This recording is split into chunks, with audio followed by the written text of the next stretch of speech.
Leaderboard event strategy number 2. Hey everybody, welcome to my next YouTube video on leaderboard strategy. Today we're going to be looking at several strategies to how you can get a better leaderboard. Let's open up mine and have a look how I'm doing. I started my leaderboard on Thursday, a few days after it started, and I'm number 2. And you can see if I scroll through the list of people, at about 15 through 30, there's 0 scores. So I'm not sure if they're not playing or what's going on. I don't know the actual algorithms that Zynga places you in. Some players feel if they start later on, they get placed with better players.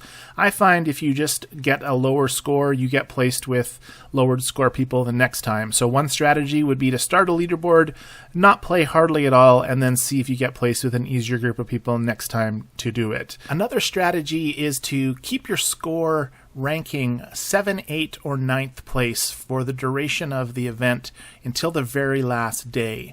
If you do that, the people that are in 1st to 5ths don't try super hard to get ahead of you, and if they don't have a high score to get, then you don't have as much to do to beat them. So on the last day, just play super hard and gain all your points on the last day.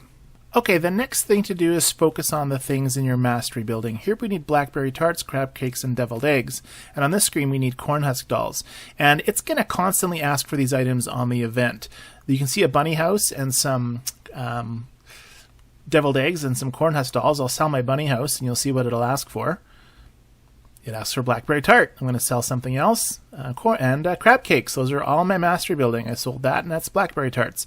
Now it's asking for an event item, so I have that made, and it's going to give me 70 points to make that item. So that's awesome. And then again a corn husk doll.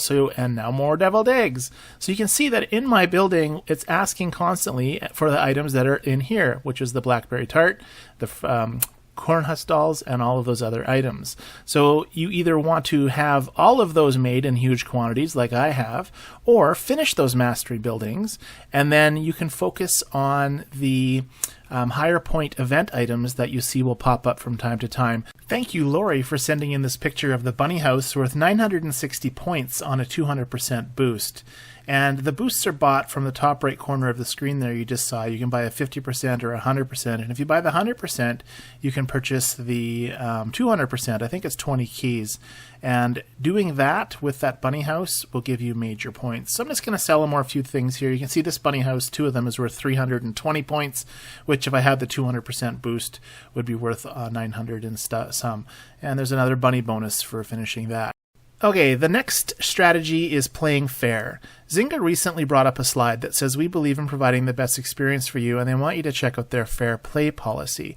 Basically, they don't want you to cheat. They don't want you to time travel. They don't want you to buy illegal currency and keys and items from people on Facebook and other websites. They want you to just use the in-game store to buy keys and things. So if you end up buying stuff off of your friends on Facebook or hackers, you'll be placed in a group like this with people that have 214 billion points. And of course, you can never get ahead unless you know how to hack. And even if you do know how to hack, I'm not even sure you'll get a prize because they can detect that.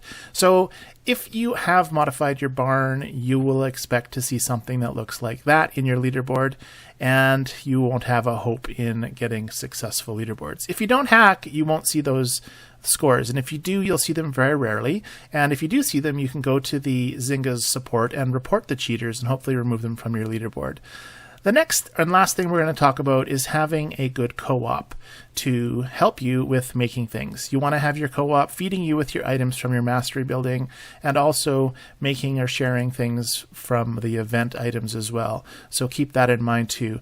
And that takes about it. That's about it for the strategies. One thing I do want to tell you guys about is a live stream that Jenny Lee and I do. We talk about Farmville every Thursday night at 8 o'clock Mountain Time. We'd love to have you guys to come and join and hang out with us. I'll bring the slide up a little bigger. Search for Farmville 2 Live with Scott and Jenny Lee on YouTube, or you can search Facebook for Farmville 2 Country Escape live stream. You'll find us on Facebook. Take care, everyone. Bye.